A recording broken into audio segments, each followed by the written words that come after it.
പരിശുദ്ധാത്മാവേ സഹായക, നിരന്തരമെന്നെ സഹായിക്കണേ.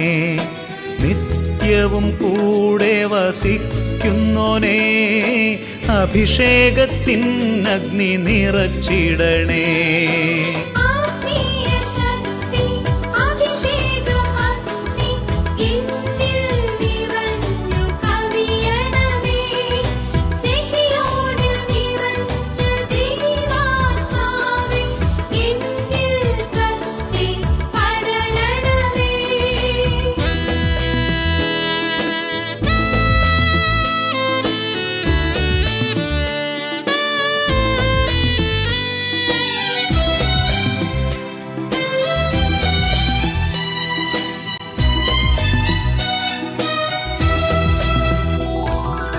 എന്നുള്ളിൽ നിറയുന്ന ദൈവിക ശക്തി ലൗകിക ശക്തിയെ തകർത്തിടുന്നു. പാപനീതി ന്യായ ബോധ്യങ്ങൾ ഹൃത്തിൽ നിറച്ചെന്നെ അഭിഷേചിക്കൂ.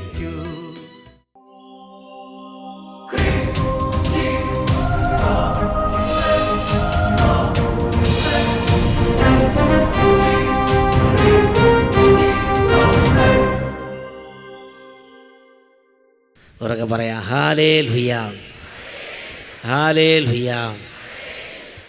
നമ്മൾ ഇന്ന് കർത്താവായ യേശു ക്രിസ്തുവിൻ്റെ പീഡാസഹനത്തിൻ്റെ അത്ഭുതകരമായ ഫലങ്ങളെക്കുറിച്ച് നമ്മൾ ചിന്തിക്കാൻ പോവുകയാണ്. Price the Lord. നമ്മുടെ ജീവിതത്തിൽ യേശു ക്രിസ്തുവിൻ്റെ കുരിശുമരണത്തെയും യേശു ക്രിസ്തുവിൻ്റെ പീഡാസഹനത്തെയും യേശു ക്രിസ്തുവിൻ്റെ കുരിശു മരണം വഴി നമുക്ക് കർത്താവ് നൽകിയിട്ടുള്ള വലിയ കാര്യങ്ങളെയും കുറിച്ച് നമുക്കൊരു ഉൾക്കാഴ്ചയില്ല. അതുകൊണ്ട് അതിൻ്റെ ഫലങ്ങൾ നമ്മൾ അധികം അനുഭവിക്കുന്നില്ല. ഒരു ദിവസം ഒരു കുടുംബം അട്ടപ്പാടി വന്ന് ധ്യാനം കൂടിയ സമയത്ത് ആ കുടുംബത്തോട് പറഞ്ഞു, നിങ്ങൾ ഈശോയുടെ കുരിശുമരണത്തെ കുറച്ച് നേരം ധ്യാനിക്കാൻ പറഞ്ഞു. ഒരു 5 മിനിറ്റ് ഈശോയുടെ കുരിശുമരണത്തെ ധ്യാനിക്കാൻ പറഞ്ഞു. അപ്പോൾ അവർ ആ ചേച്ചി അതുപോലെ തന്നെ ധ്യാനിച്ചു.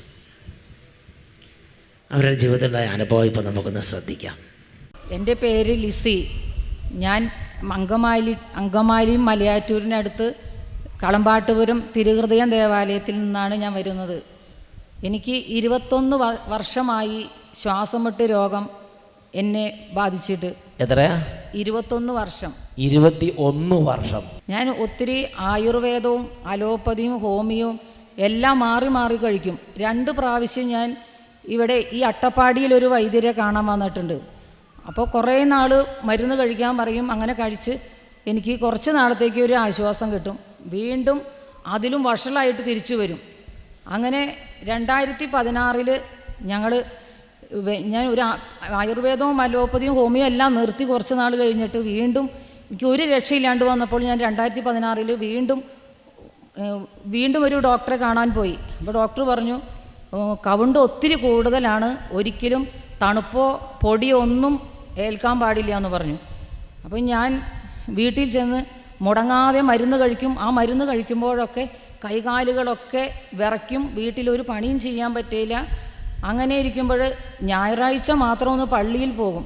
അത് 3 വീടിനപ്പുറത്താണ് പള്ളി. ആ പള്ളിയിൽ പോയി തിരിച്ചു വന്നാൽ എനിക്ക് ശ്വാസം മുട്ടാം.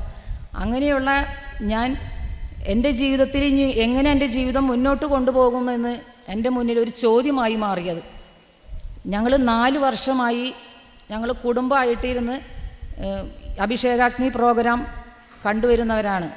അപ്പോൾ എൻ്റെ മോളത് കണ്ട് തുടങ്ങി അന്ന് മുതൽ പറയും, നമുക്ക് ഒന്ന് അഭിഷേകാഗ്നി കാണാനായിട്ട് ഈ അട്ടപ്പാടിയിലൊന്ന് ഒരു ധ്യാനത്തിന് കൂടാൻ പോവാ എന്ന് എന്നോട് പറയും. അപ്പം ഞാൻ എൻ്റെ മോളോട് പറയും, എങ്ങനെയാണ് ഈ പള്ളിയിൽ 3 വീടിനപ്പുറമുള്ള പള്ളി പോകാൻ പറ്റാത്ത ഞാൻ എങ്ങനെയാണ് അട്ടപ്പാടി വരെ പോണേ? ആ മലയുടെ മുകളിൽ ആ തണുപ്പത്ത് ആ മലമുകളിൽ എങ്ങനെ ഞാൻ കയറും കുട്ടിയേ ചോദിച്ചു. അപ്പം എൻ്റെ മോള് പറഞ്ഞു, അതൊന്നും കുഴപ്പമില്ല മമ്മി, നമുക്ക് പോവാം, മമ്മിക്ക് കുഴപ്പമൊന്നും ഉണ്ടാവില്ല. അങ്കമാലിയിൽ നല്ല ചൂടൊക്കെ ഉള്ള നല്ല കാലാവസ്ഥയെന്ന് ഈ തണുപ്പത്തേക്ക് എങ്ങനെ പോയി പിടിച്ചു വെക്കുമെന്ന് അമ്മ ചോദിച്ചപ്പോൾ കുട്ടി പറഞ്ഞു അതൊന്നും സാരമില്ല, ദൈവം സഹായിക്കുമെന്ന് കുട്ടി പറഞ്ഞു കൊടുത്തു. അവിടെ നിന്ന് ഞങ്ങൾ 6 മണിക്കൂർ വഴി സഞ്ചരിച്ച് ഈ കോമ്പൗണ്ടിൽ വന്നപ്പോൾ എനിക്ക് എൻ്റെ വീട്ടിൽ നിന്ന് മുറ്റത്തേക്ക് ഇറങ്ങുന്ന ഒരു ബുദ്ധിമുട്ട് പോലും എനിക്കിവിടെ വന്നിട്ട് അനുഭവപ്പെട്ടില്ല. അതായത് വീട്ടിൽ നിന്ന് മുറ്റത്തേക്ക് ഇറങ്ങുമ്പോഴുള്ള ബുദ്ധിമുട്ട് പോലും ഈ 6 മണിക്കൂർ സഞ്ചരിച്ച് കോമ്പൗണ്ടിൽ ഒന്ന് കയറി ഒരു ക്ഷീണവും ഇല്ല, ഒരു ബുദ്ധിമുട്ടും ഇല്ല. യാതൊരു ക്ഷീണവും ഇല്ലാതെ ഞാൻ ഈ ധ്യാന ഹോളിൽ കയറിയിരുന്നു. ധ്യാന ഹോളിൽ കയറിയിരുന്നപ്പോൾ എനിക്ക് ഉറക്കെയൊന്നും സംസാരിക്കാൻ പറ്റില്ലായിരുന്നു. വീട്ടിലൊക്കെ വെച്ച് ഞാൻ ചിലപ്പോഴൊക്കെ മക്കളോടൊക്കെ ആംഗ്യം കാണിക്കുമായിരുന്നു. സൗണ്ടിൽ പറഞ്ഞാൽ അപ്പോൾ ശ്വാസം മുട്ട് വരും. അപ്പോൾ ഞാൻ ഇവിടെ വന്ന് അച്ഛൻ പറഞ്ഞു ഉറക്കെ പരിശുദ്ധാത്മാവിനെ വിളിച്ച് പ്രാർത്ഥിക്കാൻ പറഞ്ഞപ്പോൾ എനിക്കൊന്നും പറ്റൂല ഉറക്കെ വിളിക്കാൻ. വീട്ടിൽ സ്വകാര്യം പറയുന്നത് പോലെ പറയണം, പിന്നെ ഞാനിങ്ങനെ ഉറക്കെ വിളിക്കണം. ഞാൻ വീട്ടിൽ സ്വകാര്യം പറയുന്നത് പിന്നെ കുട്ടികളോടൊക്കെ ആണെങ്കിൽ ആംഗ്യം കാണിച്ചാൽ പറയണത് ഞാൻ എങ്ങനെ പരിശുദ്ധാത്മ ഉറക്കെ വിളിക്കാം, അത് എന്നോട് പറയണമല്ല, ആരോഗ്യമുള്ളവർ വിളിക്കട്ടെ എന്ന് പറഞ്ഞ് പരിശുദ്ധാത്മാവിനെ ഇങ്ങനെ ആംഗ്യം കാണിച്ച് ഞാൻ ഒരു പ്രാവശ്യം ഒന്ന് ഉറക്കെ അച്ഛൻ വിളിക്കാൻ പറഞ്ഞപ്പോൾ വിളിച്ചപ്പോൾ എനിക്ക് അസ്വസ്ഥത വന്നിട്ട് ഞാൻ വെളി നിർത്തി വീണ്ടും സ്വകാര്യം പറയുന്നത് പോലെ ഇങ്ങനെ പരിശുദ്ധാത്മാവിനെ വിളിച്ചു.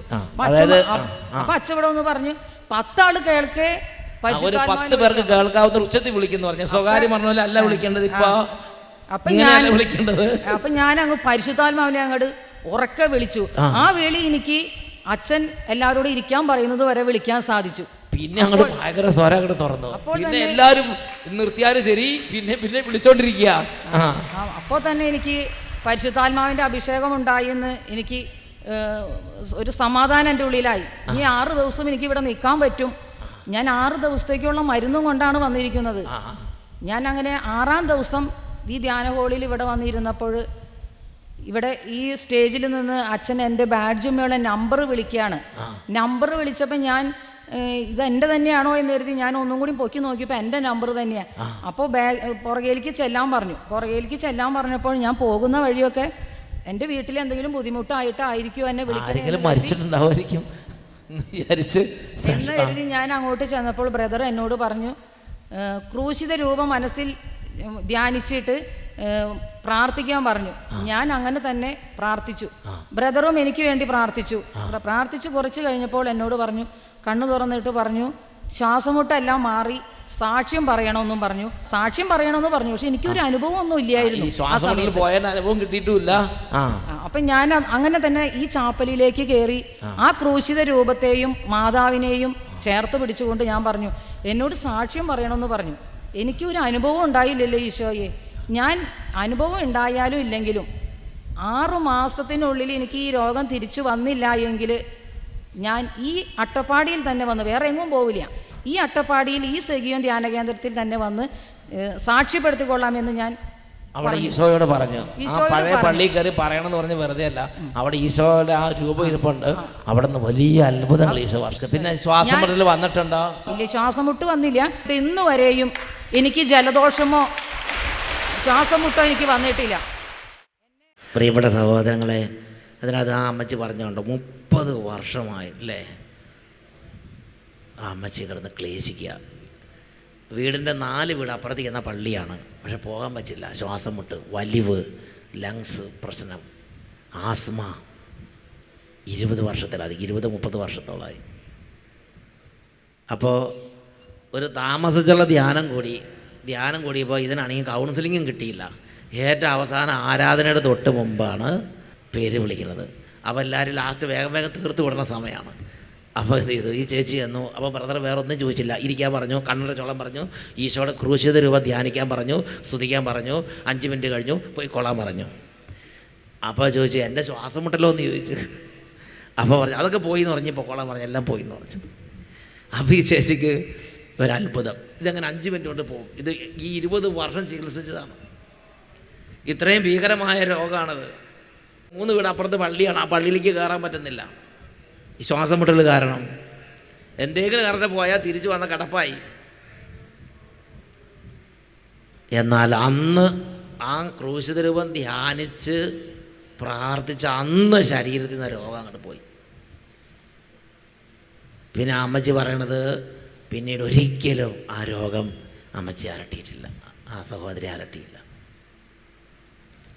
ആ സഹോദരി ചെയ്ത ഏക കാര്യം എന്താണ്? അവിടെ ഇരുന്ന് കുരിശിൽ മരിച്ച യേശു ക്രിസ്തുവിനെ ധ്യാനിച്ച് അന്ന് തൊട്ട് ഇന്ന് വരെ ആ അമ്മച്ചിക്ക് ഇനി ശ്വാസം മുട്ടലില്ല. പ്രിയപ്പെട്ട ദൈവമക്കളെ, നമ്മുടെ ജീവിതത്തിൽ പ്രാർത്ഥിക്കാവുന്നതിൽ വെച്ച് ഏറ്റവും ടോപ്പായ പ്രാർത്ഥനയാണ് യേശു ക്രിസ്തുവിൻ്റെ പീഡാനുഭവങ്ങൾ ധ്യാനിച്ച് പ്രാർത്ഥിക്കുക. യേശു ക്രിസ്തുവിൻ്റെ കുരിശു മരണത്തെയും യേശു ക്രിസ്തു തിരുരക്തത്തെയും ധ്യാനിച്ച് പ്രാർത്ഥിക്കുക. നമ്മുടെ ഓരോരുത്തരുടെയും കുടുംബങ്ങളിലും നമ്മുടെ ഓരോരുത്തരുടെ വ്യക്തിപരമായ ജീവിതങ്ങളിലും ഓരോ ദിവസവും യേശു ക്രിസ്തുവിൻ്റെ തിരുരക്തത്തിൻ്റെ അത്ഭുത ശക്തി നമുക്ക് ആവശ്യമാണ്. യേശു ക്രിസ്തുവിൻ്റെ പീഡാനുഭവങ്ങളെ ഓരോ ദിവസവും നമ്മൾ ധ്യാനിച്ച് പ്രാർത്ഥിക്കുന്നത് നമ്മുടെ ആത്മരക്ഷയ്ക്ക് വളരെ ഉപകാരപ്രദമായ കാര്യമാണ്. പ്രിയപ്പെട്ട സഹോദരങ്ങളെ, യേശു ക്രിസ്തുവിൻ്റെ കുരിശു മരണത്തിൻ്റെയും യേശു ക്രിസ്തുവിൻ്റെ തിരുരക്തത്തിൻ്റെ യോഗ്യതയാൽ നമുക്ക് വേണ്ടി പ്രഖ്യാപിക്കപ്പെട്ടിരിക്കുന്ന ഏറ്റവും ആദ്യത്തെ രക്ഷാകര അനുഗ്രഹമാണ് നിത്യജീവൻ, റിഡംഷൻ. ഉച്ചത്തിൽ പറഞ്ഞ ഹല്ലേലൂയ. റിഡംഷൻ എന്ന് പറഞ്ഞാൽ എന്താണ്? റിഡംഷൻ എന്ന് പറഞ്ഞാൽ കെട്ടിയിട്ടിരിക്കുന്ന ഒരു വ്യക്തിയെ അഴിച്ചുവിടുക. ഉദാഹരണത്തിന് മദ്യപാനത്തിൽ കെട്ടിയിട്ടിരിക്കുന്ന ഒരു വ്യക്തിയെ യേശു 2000 വർഷം മുമ്പ് തന്നെ കുരിശുമരണത്തിൻ്റെ യോഗ്യത അഴിച്ചുവിട്ടു. ജഡിക പാപത്തിൽ ബന്ധിക്കപ്പെട്ട് കിടക്കുന്ന വ്യക്തി, പുകവലിയിൽ ബന്ധിക്കപ്പെട്ട് കിടക്കുന്ന ഒരു വ്യക്തി, ഏത് തരത്തിലുള്ള അന്ധകാര സ്വഭാവമാകട്ടെ രോഗമാകട്ടെ അതിൽ ബന്ധിക്കപ്പെട്ട് കിടക്കുന്ന ഒരു അവസ്ഥയാണെങ്കിൽ അതിൽ നിന്ന് യേശു എന്നെ 2000 വർഷം മുമ്പ് യേശുവിൻ്റെ കുരിശു മരണത്താൽ എന്നെ കെട്ടുകൾ അഴിച്ച് യേശു വിടുവിച്ചിട്ടുണ്ട്. Hallelujah, hallelujah, hallelujah. യേശു എന്നെ കെട്ടുകൾ അഴിച്ച് വിടുവിച്ചു. ഈ ഒരു ആത്മീയ സത്യം ഞാനും നിങ്ങളും അറിയാത്തതിൻ്റെ പരിണത ഫലമാണ്.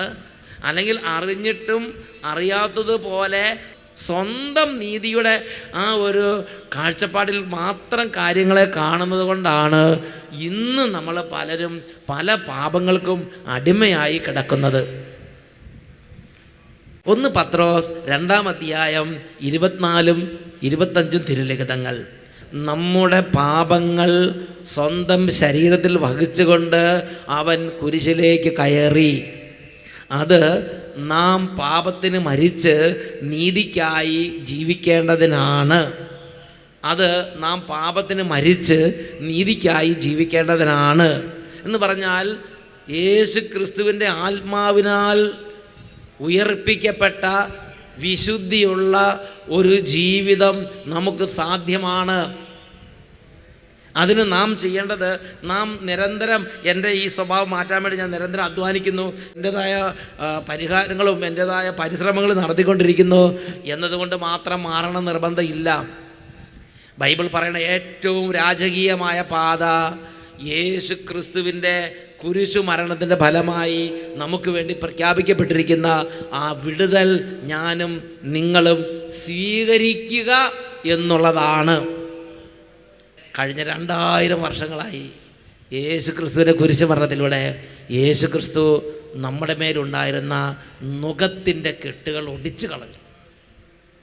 നമ്മുടെ മേലുണ്ടായിരുന്ന നുകത്തിൻ്റെ കെട്ടുകൾ യേശു ക്രിസ്തു ഒടിച്ചു കളഞ്ഞു. നമ്മുടെ മേലുണ്ടായിരുന്ന ചങ്ങലകൾ യേശു ക്രിസ്തു പൊട്ടിച്ചു കളഞ്ഞു. നമ്മളെ കെട്ടിയിട്ടിരുന്ന കെട്ടുകൾ കർത്താവ് അഴിച്ചു. എന്നിട്ട് നമുക്ക് റിലീസ് പ്രഖ്യാപിച്ചു. അതിൻ്റെ പേരാണ് റിഡംഷൻ.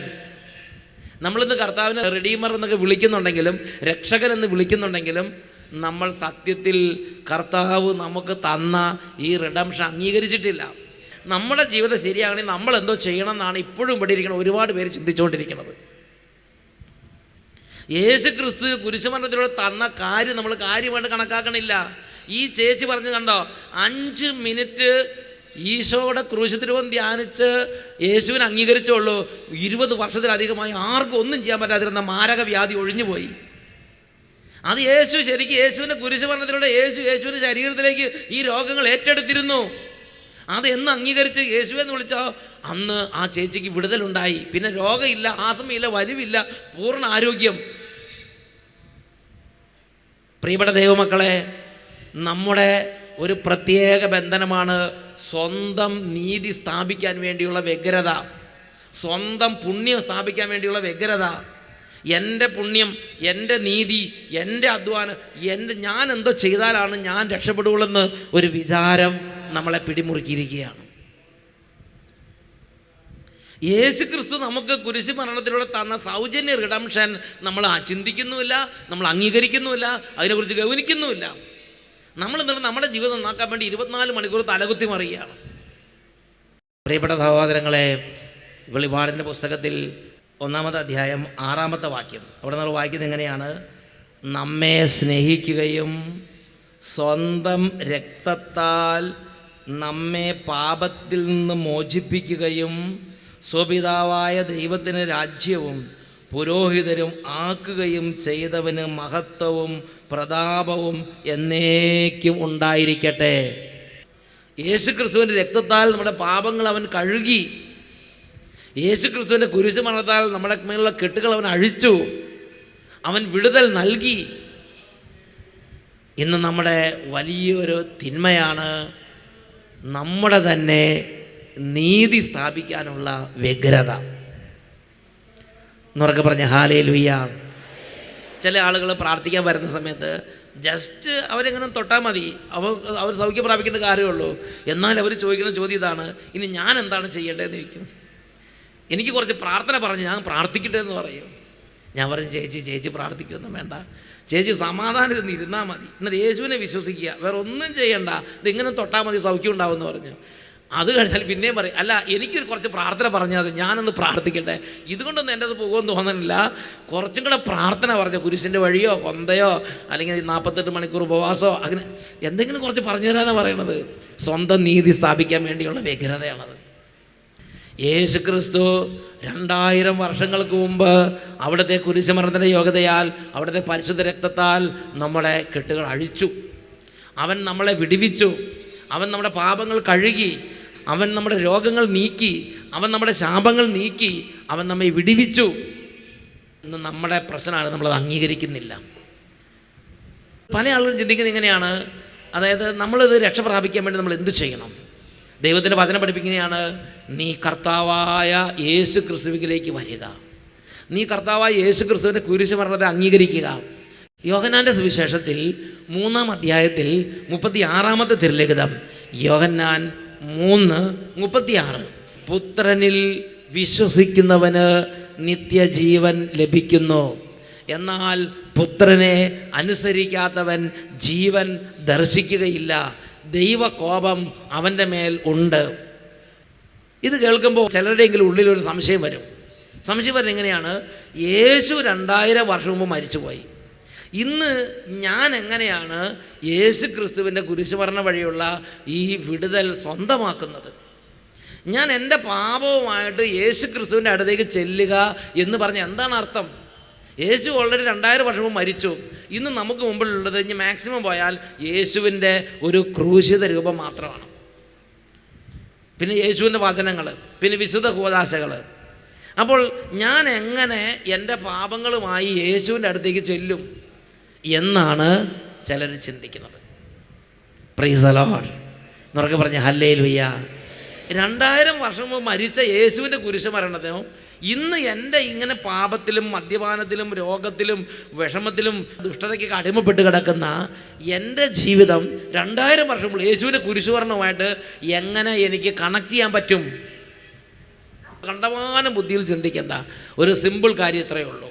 നമ്മൾ ചെയ്യേണ്ടത്, നമ്മൾ നേരെ ക്രൂശിതനായ യേശുവിനെ ധ്യാനിക്കുക, ക്രൂശിതനായ യേശു ക്രിസ്തുവിനെ ആരാധിക്കുക, ക്രൂശിതനായ യേശുവിനെ സ്വന്തം ജീവരക്ഷണവും കർത്താവ് സ്വീകരിച്ചിട്ട്, യേശുവേ ഞാൻ തകർന്നൊരാത്മാവാണ്, ഞാൻ തകർന്നൊരു വ്യക്തിയാണ്, അവിടുന്ന് എൻ്റെ പാപങ്ങൾ അങ്ങയുടെ ശരീരത്തിൽ ഏറ്റെടുത്ത് എനിക്ക് വേണ്ടി കുരിശിൽ മരിച്ചുവെന്ന് ഞാൻ എൻ്റെ ഹൃദയം കൊണ്ട് വിശ്വസിക്കുന്നെന്ന് പറഞ്ഞ് യേശു ക്രിസ്തുവിനെ ഏറ്റു പറയണം. നമ്മുടെ വാ കൊണ്ട് നമ്മൾ യേശു ക്രിസ്തുവിനെ ഏറ്റു പറയണം.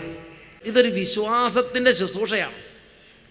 ഇത് നമ്മുടെ സാധാരണ ബുദ്ധിക്ക് മനസ്സിലാകുന്ന, നമ്മുടെ ചിന്തകൾ കൊണ്ട് മനസ്സിലാക്കേണ്ട ഒരു വിഷയമല്ല ഇത്. ഇതൊരു വിശ്വാസ രഹസ്യമാണ്. ഈ ഒരു രക്ഷാകര രഹസ്യം പരിശുദ്ധാത്മാവാണ് നമുക്ക് വെളിപ്പെടുത്തി തരേണ്ടത്. ആ ചേച്ചി വന്നപ്പോൾ ചേച്ചിയുടെ മെയിൻ വിഷയ രോഗമായിരുന്നു. ആ രോഗം അപ്പോൾ ബ്രദറിന് പരിശുദ്ധാത്മ വെളിപ്പെടുത്തി കൊടുത്തു, ഇത് യേശുക്രിസ്തുവിൻ്റെ കുരിശുമരണത്താൽ നീക്കപ്പെട്ടതാണ്, ഈ ചേച്ചി വെറുതെ സഹിച്ചുകൊണ്ടിരിക്കുന്നതാണ്. ആ ചേച്ചി യേശുക്രിസ്തുവിനെ ഞങ്ങൾ പറഞ്ഞ് ഏൽപ്പിച്ചാൽ അത് വിട്ടുപോകുന്ന പ്രശ്നമുള്ളൂ, അതുകൊണ്ട് വിട്ടുകൊടുക്കാൻ പറയാൻ പറഞ്ഞു. അപ്പോൾ തന്നെ അത് പോയി. എന്നുറക്കെ പറഞ്ഞേ ഹല്ലേലൂയ. അപ്പോൾ ഇതൊരു വിശ്വാസത്തിൻ്റെ രഹസ്യമാണ്. ഈ വിശ്വാസത്തിൻ്റെ രഹസ്യം മനസ്സിലാക്കാൻ വേണ്ടി പഴയ നിയമത്തിൽ ഒരു സംഭവം ഈശോ നമുക്ക് വെളിപ്പെടുത്തി തന്നിട്ടുണ്ട്. സംഖ്യയുടെ പുസ്തകം 21-ാമത്തെ അധ്യായം, അതിൽ 5-6 തിരുലിഖിതങ്ങൾ ഇങ്ങനെ വായിക്കാം. യാത്രാമധ്യേ ജനം അക്ഷമരായി, ദൈവത്തിനും മോശയ്ക്കുമെതിരായി അവർ സംസാരിച്ചു. ഈ മരുഭൂമിയിൽ മരിക്കാൻ നീ ഞങ്ങളെ ഈജിപ്തിൽ നിന്ന് കൊണ്ടുവന്നത് എന്തിന്? ഇവിടെ അപ്പമോ വെള്ളമോ ഇല്ല, വിലകെട്ട ഈ അപ്പം തിന്നു ഞങ്ങൾ മടുത്തു. അപ്പോൾ കർത്താവ് ജനത്തിൻ്റെ ഇടയിലേക്ക് ആഗ്നേയ സർപ്പങ്ങളെ അയച്ചു. അവയുടെ ദംശനമേറ്റ് ഇസ്രായേലിൽ വളരെ പേർ മരിച്ചു. 7-ാമത്തെ വാക്യത്തിൽ ജനം മോശയുടെ അടുക്കൽ വന്ന് പറഞ്ഞു, അങ്ങേക്കും കർത്താവിനുമെതിരായി സംസാരിച്ച് ഞങ്ങൾ പാപം ചെയ്തു. ഈ സർപ്പങ്ങളെ പിൻവലിക്കാൻ കർത്താവിനോട് പ്രാർത്ഥിക്കണമേ. മോശ ജനത്തിനു വേണ്ടി പ്രാർത്ഥിച്ചു. കർത്താവ് മോശയോട് പറഞ്ഞു, ഒരു പിച്ചള സർപ്പത്തെ ഉണ്ടാക്കി വടിയിൽ ഉയർത്തി നിർത്തുക. എന്നിട്ട് പാമ്പുകടി ഏൽക്കുന്നവർ അതിനെ നോക്കിയാൽ മതി, മരിക്കുകയില്ല. അങ്ങനത്തെ ഒരു ചികിത്സാ രീതി ലോകത്തിലുണ്ടോ? ഇതിനെ നോക്കുന്നവർ മരിക്കില്ല. അത് പറഞ്ഞാൽ വിശ്വസിക്കാൻ സാധാരണ ബുദ്ധിക്കുള്ളവർക്ക് അത്ര എളുപ്പമല്ല. പാമ്പ് കടിച്ച് ഒരുപാട് പേര് മരണാസന്നരായി വിഷമിക്കുകയാണ്. പാമ്പ് കടിയേറ്റിട്ടത് കൊടിയ വിഷമുള്ള പാമ്പിൻ്റെ ദംശനമേറ്റോ. അങ്ങനെ വിഷമിക്കുന്ന സമയത്ത് പറയുകയാണ്, നിങ്ങൾ ഇനി അധികം ചികിത്സിക്കൊന്നും പോകണ്ട, ഈ ഒരു വടിയിൽ ഒരു സർപ്പത്തെ ഉയർത്തി നിർത്തിയിട്ട് പറയാം, ഇതിൽ നോക്കിയാൽ മതി, നിങ്ങൾ വിഷം പോകും. അങ്ങനത്തെ എന്ത് ചികിത്സാ രീതിയുള്ളത്? അന്ന് വരെ അങ്ങനത്തെ ഒരു ചികിത്സാ രീതി അവർക്ക് പരിചയമില്ല. പക്ഷെ ദൈവം പറഞ്ഞു, ദൈവത്തിൻ്റെ പ്രവാചകൻ ജനത്തെ വെളിപ്പെടുത്തി, വിശ്വാസത്തോടെ അത് സ്വീകരിച്ചവരുണ്ട്. വിശ്വാസത്തോടെ സ്വീകരിച്ചവരുണ്ട്, അവർ ജീവൻ പ്രാപിച്ചു, അവർ മരിച്ചില്ല. അതുപോലെ വിശുദ്ധ ലിഖിതത്തിൽ ഈശോ വെളിപ്പെടുത്തുകയാണ്. യോഹന്നാന്റെ സുവിശേഷം 12-ാം അധ്യായം 32-ഉം 33-ഉം തിരുലിഖിതങ്ങൾ. നിങ്ങളിൽ ആരെങ്കിലും രക്ഷപ്പെടാൻ ആഗ്രഹിക്കുന്നുണ്ടെങ്കിൽ ഭൂമിയിൽ നിന്ന് ഉയർത്തപ്പെട്ട ദൈവപുത്രനെ നോക്കിയാൽ മതി. കുരിശിൽ ഉയർത്തപ്പെട്ട യേശുവിനെ നോക്കിയാൽ മതി, നിങ്ങൾ ജീവിക്കും. Praise the Lord. വിശ്വാസത്തിൻ്റെ ഒരു രഹസ്യമാണിത്. It is a mystery of faith.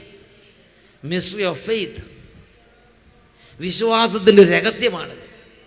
പ്രിയപ്പെട്ട സഹോദരങ്ങളെ, അത് വെളിപ്പെട്ട് കിട്ടാൻ വേണ്ടി ഓരോരുത്തരും പ്രാർത്ഥിക്കണം. ഇത് വെളിപ്പെട്ട് കിട്ടാൻ വേണ്ടി അധികം പ്രായമാകണം നിർബന്ധമില്ല.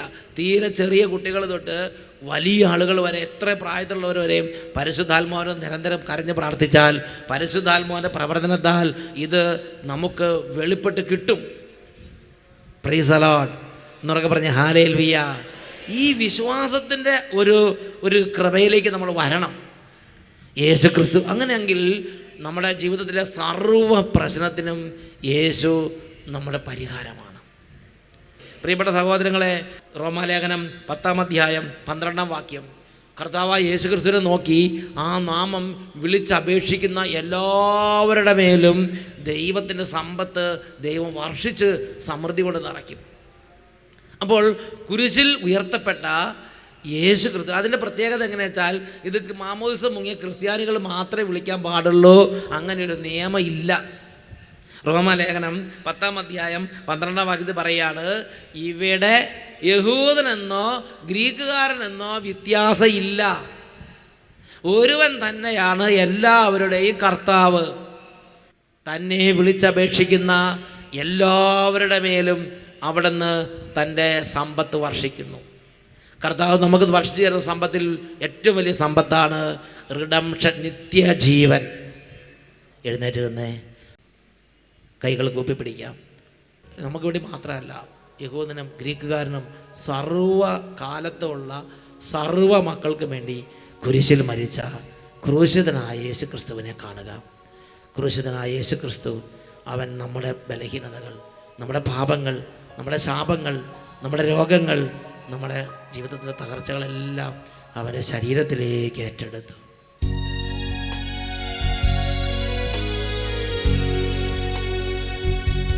രക്ഷിതാവിനെ കാൺക പാപി, രക്ഷിതാവിനെ കാൺക പാപി, നിന്റെ പേർക്കല്ലയോ ക്രൂശിന്മേൽ തൂങ്ങുന്നു, നിന്റെ പേർക്കല്ലയോ ക്രൂശിന്മേൽ തൂങ്ങുന്നു. രക്ഷിതാവിനെ കാൺക പാപി, നിന്റെ പേർക്കല്ലയോ ക്രൂശിന്മേൽ തൂങ്ങുന്നു, നിന്റെ പേർക്കല്ലയോ ക്രൂശിന്മേൽ തൂങ്ങുന്നു.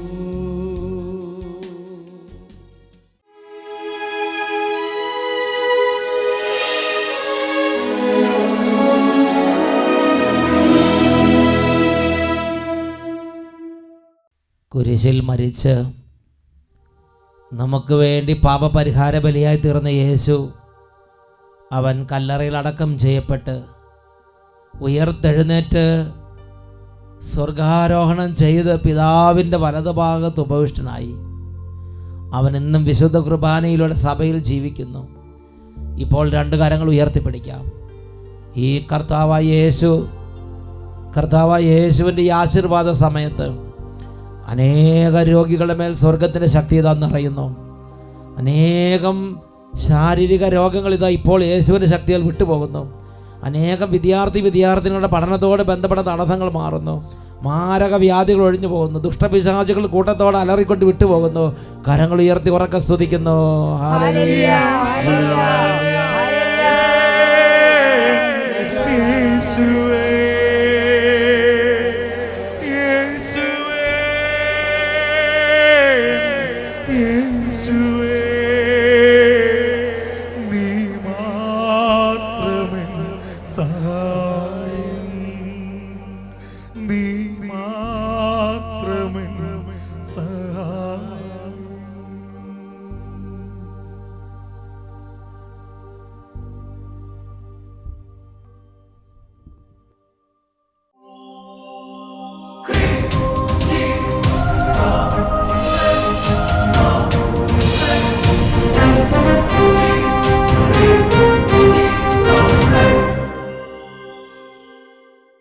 ജീവനേകും ആത്മാവേ, പുതുജീവിതമേകും ആത്മാവേ, തീയായി മാറാൻ എന്നിൽ അഗ്നിയയക്കണമേ.